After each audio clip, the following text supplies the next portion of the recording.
समय रैना, तुमने इसका ये स्पेशल शो देखा होगा अभी, जिसके ऊपर 40-50 मिलियन व्यूज है। इसका नाम है स्टिल लाइफ। बहुत वायरल हो रहा है इंटरनेट के ऊपर, और इंटरनेट की जो ऑडियंस है वो इसको देख के सोच रही है कि यार कितना बुरा हुआ इनके साथ यार, एक जोक के चक्कर में इन लोगों के ऊपर एफआईआर हो गई। अरे भाई, पर ये देश संस्कृति का है भाई, यहाँ पे ये सब भाषा चलती नहीं है। जब तुम इतनी अजीब सी लैंग्वेज यूज कर रहे हो, इतनी गंदी बातें कर रहे हो शो के अंदर, तुम एक्सपेक्ट कर रहे हो कि यहाँ की ऑडियंस, यहाँ की पार्टियां तुम्हारी कुछ करे नहीं तुम पे। और मुझे तो लगता है कि फिर भी बहुत हल्के में छूट गए हैं यार ये लोग, क्योंकि जिस तरीके से रणबीर अलाहाबादिया ने जो चीज बोली थी, मेरे को तो लगता है इनको हो जानी चाहिए थी। है?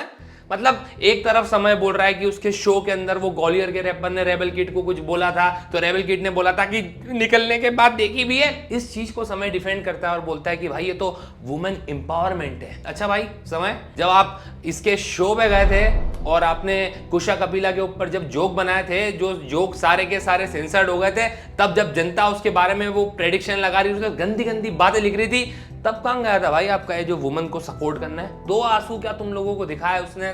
थोड़ी बहुत इमोशनल बातें क्या करी? सब पागल हो गए कि भाई बहुत बुरा हुआ है भाई, तू ऐसे शो पे। और गंडिया में मेरी है कीड़े बड़े, हटके अब 4 हो गई है, कोई मुझे बचाओ।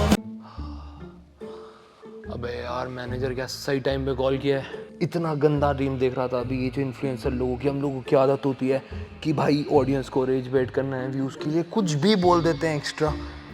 मेरी गांड फट रही थी यार। भैया 17 दिन हो गए, अभी तक कोई वीडियो नहीं आई है, और ऊपर से अपना शो भी है 25 अप्रैल को इंदौर में। Obviously links in description. हाँ, तो क्या बोल रहे थे तुम? यार वीडियो बनानी है, पता है वीडियो बनानी है।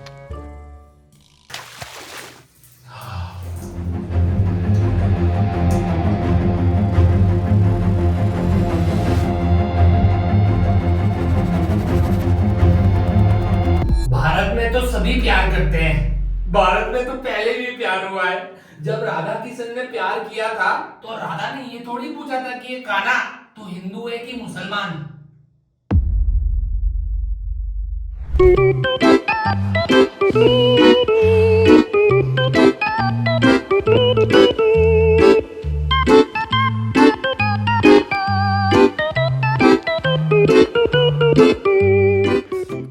मामा मामा, मुझे स्टार्स नजर आ रहे हैं।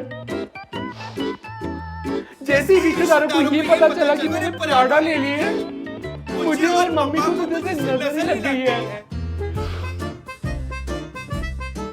हेलो जी, आज हम बात करेंगे समय रैना, उसके show, splits villa, mental health, सब चीजों के बारे में। लेकिन शुरुआत हम करेंगे रोस्टर से। लक्ष्य चौधरी, धीरू मोंची, थगेश, इन तीनों ने ना शक्तिमान वर्सेस समय ओपन नहीं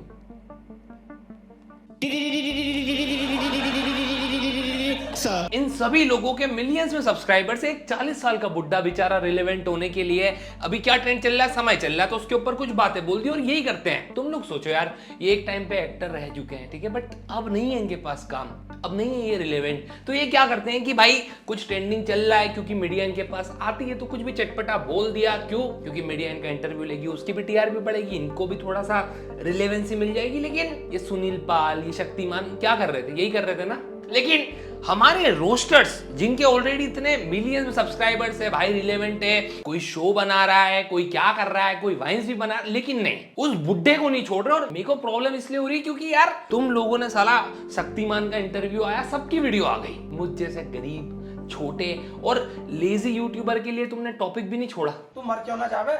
मतलब इस रोस्टिंग और कमेंट्री सीन के अंदर इतना सेचुरेशन आ चुका है कि समय के शो पे शक्तिमान ओपिनियन दे रहा है और टॉप यूट्यूबर्स, टॉप रोस्टर उसके ऊपर वीडियो पर। मेरे मिलियन मत होने दो तुम लोग। और जब मैं खुद को गरीब यूट्यूबर बोल रहा हूं और तुम बोलोगे कि अभी काई का गरीब है, तो मैं तुम्हें बताता हूं, ये लक्ष्य का जो डायलॉग है हम सभी ने सुना है। फिर वही बात आ जाएगी, जो गरीब हो ना आदमी, यो साला अपनी आदत से गरीब हो। ये जो लक्ष्य का डायलॉग है ना भाई, कि ये जो गरीब हो, ये हम सभी यूज करते हैं, है ना, फनी भी लगता है। लेकिन ये सिर्फ तब तक फनी है जब तक आप अपने बैंक अकाउंट का बैलेंस ना देख लो। और मैंने देख लिया है, और जब मैंने अपना बैंक बैलेंस देख रखा है, तो फिर मेरे को लक्ष्य का ऐसा लगता है कि टारगेटेड है, ये हमें गरीब बोल रहा है यार आदमी तू है। और मेरे को इससे प्रॉब्लम शुरू हो चुकी है, ये टॉपिक नहीं छोड़ रहा है, ये मुझे गरीब बोल रहा है। और ये थोड़े टाइम पहले इसने और नकुल दुल ने एक लाइव करी थी और उसके अंदर इन्होंने कुछ बोला था लड़कियों के बारे में, सारी फीमेल जात जो है वो ऑफेंड हो गई थी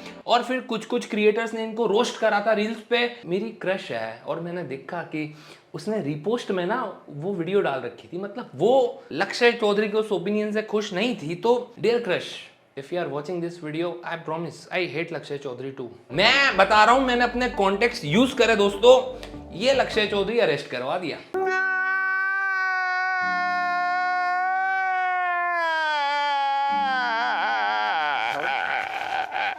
मतलब तुम लोग सोचो यार कि अभी बीच में मेरा थोड़ा सा दिमाग खराब हुआ तो मैंने थोड़ी सी सैड स्टोरी डाल दी। यही करता है आदमी सिंगल, क्या करता है?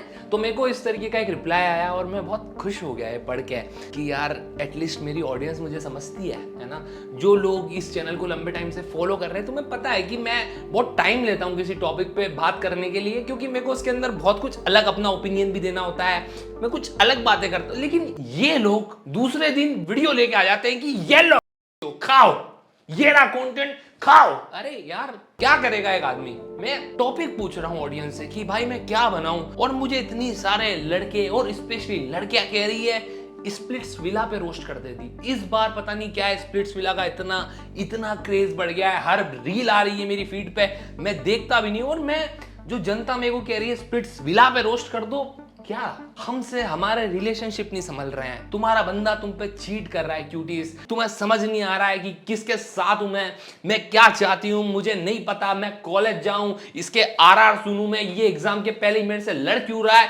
हमसे अपने रिलेशनशिप नहीं संभल रहे हैं। हाँ अभी भी इस जोन में है कि मम्मी मानेगी या ये लड़का तब तक टिकेगा नहीं टिकेगा, लड़ाई हो रही है, कलेश हो रहे हैं, ये बंदा किसी और के साथ चेटे कर रहा है, उधर किसी और के कमेंट सेक्शन में तेरा बंदा भीख मांग रहा है अटेंशन के लिए, लेकिन तुझे स्प्लिट्स विला देख के स्ट्रेस लेना है कि नहीं यार ये जो बंदा आया था इसकी बंदी अच्छी थी, लेकिन अब इसकी एक्स वापस आ गई है और ये दोनों अलग हो चुके हैं, लेकिन मैं किसकी साइड लूंगी? मैं उसकी एक्स की साइड लूंगी, क्योंकि इन दोनों की केमिस्ट्री अच्छी लगती है। एंड मैं तुम्हें बता रहा हूं, ये जब शो से बाहर जाएंगे तुम्हें पता चलेगा तुम सबका फुद्दू कट चुका है। वो आदमी किसी चौथी महिला के साथ 2-3 महीने बाद शादी कर लेगा एंड तुम्हें लगेगा कि व्हाट द क्या हो रहा है ये, लेकिन क्या ही फर्क पड़ता है, क्योंकि तब तक स्प्लिट्स विला का नेक्स्ट सीजन आ चुका होगा, बिग बॉस में फिर कोई आ चुका होगा, फिर इंटरनेट के कलेश है और तुम्हारा बंदा 4th-5वीं बार तुम पे चीट कर चुका होगा और तुम सोच रही होगी कि इस बार इस का बहुत हो गया, मैं नहीं जाने वाली। लेकिन ब्रेकअप करने के बाद फिर सड़ी स्टोरी रिपोस्ट भी करनी पड़ेगी, लाइक्स भी करनी पड़ेगी, तो और देखना है स्प्लिट्स विला तो रहने दो फिर। यहाँ पे ब्रेकअप हो रखा है, यहाँ पे मेरी पंजाबन जा चुकी है, साला तुम लोगों को स्प्लिट्स विला। अब मैं तुम्हारे शौक के लिए वो फुद्दू सा शो देखूं जहां पे 4 लोंडे 5 बंदियां आपस में कलेश भी हो रहे हैं, किसिंग भी हो रही है, ये सब देखूं मैं? आई एम सॉरी, मतलब थोड़ा ज्यादा हो गया, बट लेट्स टॉक अबाउट समय रैना एंड लेटेंट कंट्रोवर्सी जो हो चुकी है। एंड आई होप तुमने समय रैना का स्टिल अलाइव देखा होगा, क्योंकि क्या ही काम है तुम पे, फ्री हो ना तुम, इस चीज के ऊपर नहीं बोलने का बिल्कुल। एंड बीइंग रियली ऑनेस्ट, जो लेटेंट को देखता था, समय रैना जिसको पसंद है, मेरे को वो शो बहुत अच्छा लगा, क्योंकि ऑब्वियसली वो शो के अंदर बहुत सारे इमोशंस थे, उसने बताया कि वो क्या क्या चीज़ें उस टाइम पे हैंडल कर रहे थे, है ना। एंड बहुत अच्छे जोक्स भी थे और इमोशनल चीज़ें भी थी, और उसने स्पेशली मेंटल हेल्थ के बारे में बात की है। लेकिन जब वो मेंटल हेल्थ के बारे में बात कर रहा है और मैं एकदम ऐसे हो रहा हूँ कि यार बहुत बुरा हुआ इन लोगों के साथ, एंड मुझे लग रहा है कि यार बेचारा रणबीर इलाहाबादिया, तुम लोग ही सोचो कि इस कंट्रोवर्सी को 5-6 महीने हो चुके हैं, सब लोग अपनी अपनी लाइफ में मूव ऑन कर रहे हैं। उस कंट्रोवर्सी के टाइम पे रणबीर इलाहाबादिया का काम था पॉडकास्ट करना, तो गेस्ट आएंगे ही नहीं, क्योंकि तुम्हारी इमेज इतनी खराब हो गई है कि अब कोई तुमसे एसोसिएट करना ही नहीं चाहता, चाहे वो एक्टर हो, चाहे इन्फ्लुएंसर हो, चाहे वो कुछ भी हो, उसका पूरा धंधा चौपट पड़ा। पर अब 5-6 महीने गुजर चुके हैं, अब मैटर ठंडा हो रहा है, उसका करियर फिर से रिवाइव हो ही रहा था। एंड इतने में समय भाई ने ये डाल दिया है, और इसके अंदर उन्होंने बोला है कि भाई उसने वो जोक 1 नहीं 8 बार डाला था। एंड अगर मैं तुम्हें बोलूं कि भाई सोचो यार, जिस बंदे की मम्मी के क्लिनिक पे अटैक हुआ था, जिसका पूरा करियर दाव पे लगा हुआ था, अब जब ये एकदम से वापिस उठा है तो उसके कितने लगे होंगे। लेकिन तुम लोग बोलोगे कि नहीं, जो हमारे भाईजान है, जो हमारे बीए बाइसेप है, वो तो यार थोड़ा बढ़िया ही फील कर रहे हैं। अभी उनके जो लेटेस्ट इंटरव्यूज है या वो जो वीडियोस बनाते हैं उसके अंदर वो हैप्पी दिख रहे हैं, बट हैप्पी क्या चल रहा है मार्केट में? कुछ सुनाई दे रहा है आपको? क्या सुनाई दे रहा है? मार्केट में आपका कितने तारीफ करते हैं लोग। हाँ, तारीफ सुनाई Yes, देती है। yes. तारीफ हम तक मतलब पहुंचती है। आजकल ऐसा हो रहा है हर एक आर्टिस्ट के मुंह पे आपका जबान। आहा, बहुत अच्छा तो लगा। आपने वो फिर से बोलो, फिर से बोलो। आपने वो कमाया है। Love it, love it. Thank you भाई। की वजह से कमाया। यस यस, थैंक यू भाई। स्टोरी पे कि भाई तारीफ की थी। हाँ, जितनी ज्यादा पॉजिटिविटी आप अंदर रखोगे ना, उतनी ज्यादा पॉजिटिविटी ही आप अट्रैक्ट करते हो। यस यस, आप बहुत चिल बंदे हो। मैं बहुत एंड डाउन टू अर्थ। मजाकिया भी हूँ। अब अगर तुम लोग जेंजी हो और अगर तुम ड्रिंकिंग नहीं करते हो, फूकते हो तुम लोग, तो तुम्हें पता है कि हमारे जो रणवीर भाई हैं इस वीडियो के अंदर थोड़े तो हाई हैं।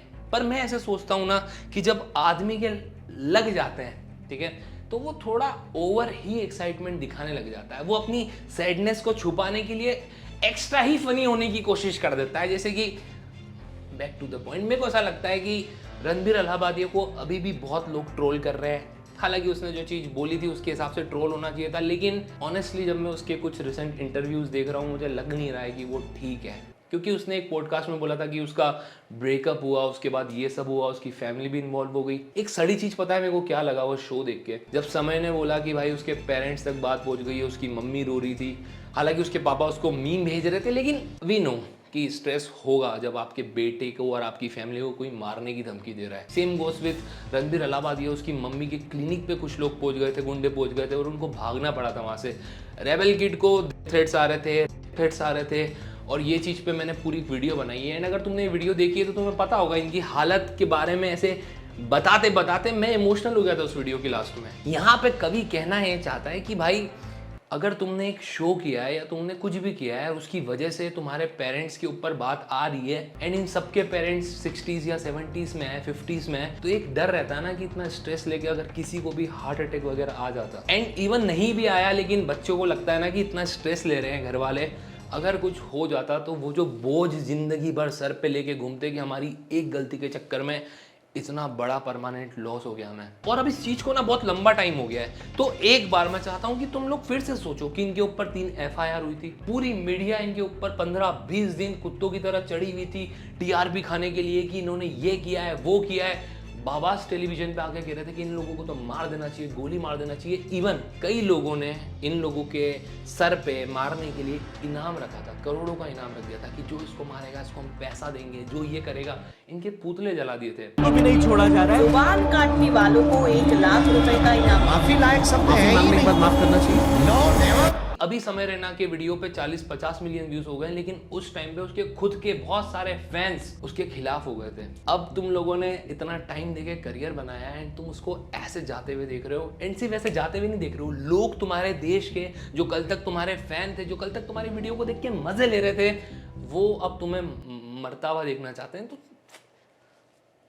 कैसा होगा वो टाइम। एंड अब ये सोचो कि इन सब चीजों के पीछे इन लोगों ने किया क्या था। क्या इन्होंने कोई साजिश रच के किसी को मारा, किसी का करियर? नहीं, ये लोग बस एक शो चला रहे थे जो बहुत सेंसलेस था, जो था ही सिर्फ बकरी के लिए कि लोग उसको देखे, हंसे और भूल जाए। लेकिन उसके अंदर सिर्फ 1 या 2 चीज या फिर कुछ वल्गर लैंग्वेज के लिए जिस तरीके से सुप्रीम कोर्ट ने, यहाँ के पॉलिटिशियन ने, यहाँ की मीडिया ने, यहाँ के लोगों ने इन लोगों को ट्रीट किया है, कितना फनी है ना। क्योंकि अब इस चीज को बहुत टाइम हो गया है और अब तुम अगर ऐसे सोचो कि इतना सारा कांड हुआ सिर्फ एक एपिसोड के लिए, नहीं लग रहा अजीब? समय रैना का जो ये स्पेशल था उसके अंदर उसने बहुत सारी चीजों के बारे में बात की है। जैसे उसने बताया कि कैसे जो मर्द हैं वो अपने इमोशंस को ऐसे सप्रेस कर लेते हैं, सामने नहीं आने देते हैं, दबा लेते हैं। फिर उसने बताया था कि तुम्हारा बाप जो है वो भी दबाता है, तो तुम लोग क्या करो दोस्तों, तुम लोग अपने पापा के पास जाओ और पापा को बोलो आई लव यू, और ऐसे करो और उनके दिल में ऐसे कूपन कोड होगा, उसको स्क्रैच करो और वो तुमसे प्यार करेंगे और आदमी को पिघला दो। एंड उसके बाद भाई इंस्टाग्राम पे एक जो पॉजिटिव इन्फ्लुएंस मुझे देखने को मिला कि लोग अपने बाप के पास जा रहे हैं कैमरा उठा के और बोल रहे हैं पप्पा आई लव यू, और उनका बाप उनको आई लव यू बोल रहा है। और कुछ केसेस में बाप ने I love you, I love you पापा, आई लव यू। अरे बोलो कुछ, क्या? आई लव यू टू बोलो। हाँ आई लव यू टू। मैं तुम्हें सही बताऊं, जब मेरी फीड पे इस तरीके की वीडियोस आ रही थी ना कि मैं देख रहा था कि लौंडे लोग अपने बाप को जाके आई लव यू बोल रहे हैं, उनका बाप बोल रहा है आई लव यू टू बेटा, बट समय जिन लोगों के बाप नहीं है लाइक तो वो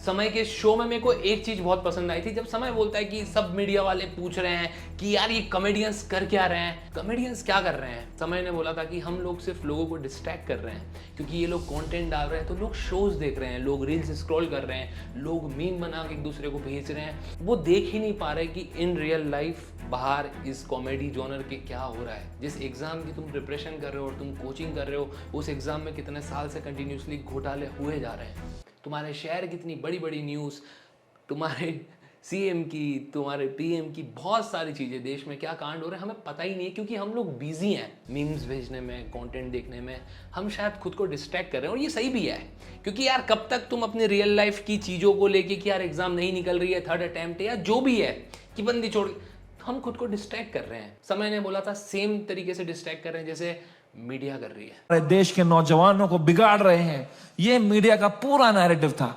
हम देश बिगाड़ रहे हैं, शर्म करो मीडिया वालों, हम देश बिगाड़ रहे हैं? हम बस देश को हंसा रहे हैं, एंटरटेन कर रहे हैं। लोग हंसना बंद कर देंगे ना, लोग सवाल उठाना शुरू कर देंगे। लेकिन अगर तुम में थोड़ा भी दिमाग है और तुम यहाँ तक वीडियो को देख रहे हो तो पहले तो कमेंट करना, मेरे को देखना है कि कौन कौन देख रहा है, ठीक है। बट मैंने तुम्हें एक बात बोली थी कि तुम लोग सोचो अभी कि जो थोड़े टाइम पहले ये सब कांड हुआ है लेटेंट का, ठीक है, इनके ऊपर एफआईआर हुई है, वो कितनी बकवास बात पे हुई है। बट वो वाला जो पार्ट आता है जहाँ पे समय ये बताता है कि बलराज के पेरेंट्स जो लेट 70s में है, उनका जो वेन्यू है, हैबिटेट है, वहाँ पे गुंडे जा रहे हैं, वहाँ पे तोड़फोड़ कर रहे हैं, और उसके जो मम्मी पापा है वो पुलिस वालों के पैरों में गिरे हैं, बोल रहे हैं कि ये सब रोक दो। ये कितना सैड था ना, इस चीज़ के ऊपर हम सब रोए। लेकिन जैसे ही समय ने उसको जोक से थोड़ा कवर अप किया, हम लोग हंस रहे थे। बट जब तुम वो पार्ट देखोगे तो हमें समझ में आता है कि कितना बुरा नहीं हुआ और कितना ओवर कर दिया ना सड़ी सी चीज के लिए। शायद इसीलिए उस वीडियो में जोक्स होना बहुत ज़रूरी थे, क्योंकि अगर वो सिर्फ सैड चीज़ें बता देता कैमरे पे आके तो लोग ये बोलते कि भाई सिंपैथी मांग रहा है। एंड मैं तुम्हें बता रहा हूँ कि इवन अगर किसी को मेंटल हेल्थ पे भी बात करनी है ना, तो उसे कुछ ना कुछ कॉमेडी या बकवास करनी पड़ेगी साथ में। जैसे फॉर एग्जाम्पल मेंटल हेल्थ पे अभी मधुर का भी एक शो आया है जिसके अंदर उसने मेंटल हेल्थ के ऊपर बात करी, बट साथ में उसने बहुत सारे एक्स्ट्रा जोक्स भी रखे हैं। क्योंकि अगर तुम लोग डिप्रेस्ड हो और तुम्हारी मेंटल हेल्थ खराब है तो तुम क्यों कोई ऐसी वीडियो देखोगे जिसके अंदर एक पर्सन सिर्फ रो ही रहा है? तुम वो वीडियो देख ही नहीं पाओगे। इवन वो बहुत ज़रूरी है तुम्हारी मेंटल हेल्थ को लेके, कोई पर्सन अपनी मेंटल हेल्थ बता रहा है बट तुम नहीं देखोगे।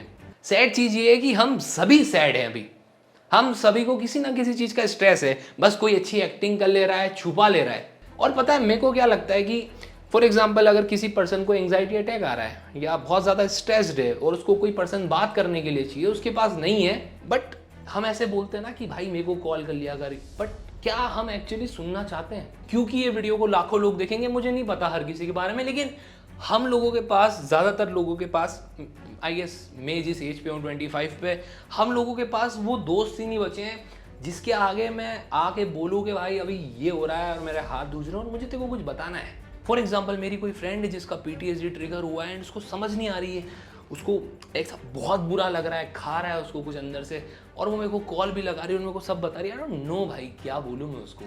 बट मेरे को एक चीज़ बहुत अच्छी लगी कि रिसेंटली मधुर वाले शो में, समय वाले शो में सब लोग थेरेपिस्ट या साइकेट्रिस्ट के बारे में बात कर रहे थे कि मुझे अभी नहीं लगता कि एक सैड पर्सन जो कि हम सब हैं, अगर तुम्हें कुछ प्रॉब्लम हो रही है तो कोई पर्सन एक अच्छा लिसनर बनना चाहेगा उस टाइम पे। तो बेटर है कि तुम लोग मेडिकल हेल्प लो, तुम दिखाओ साइकेट्रिस्ट को और थेरेपिस्ट को, उनसे कंसल्टेंसी लो और ज़रूरत पड़ गई तो मेडिकेशन भी लो। मुझे ऐसा लगता है कि समय की उस वीडियो पे इतने लाइक्स और शेयर्स इसलिए हैं क्योंकि जब वो अपने बारे में बता रहा था कि वो इस कंडीशन में चला गया, उसको ये फील हो रहा था, जब वो अपनी मेंटल हेल्थ के बारे में बात कर रहा था तो लोग रिलेट कर पा रहे हैं। क्योंकि जितना डर उसको उसके शो खत्म होने पे होगा, जो सेल्फ डाउट उसको वहां पे होंगे, वो सेल्फ डाउट उस पर्सन को भी होंगे जो एक एस्पिरेंट है और थर्ड अटेम्प्ट के बाद भी उसका एग्जाम नहीं निकल पा रहा है। और वो कोई भी हो सकता है, एक म्यूजिशियन हो सकता है, कोई आर्टिस्ट हो सकता है कि 5-7 साल बिना कमाए उसने बिल्कुल डेडिकेशन से अपने आर्ट पे काम किया, खुद पे काम किया, लेकिन ना टिकट्स बिक रही है ना उसका काम चल रहा है, वो वहीं पे रहेगा।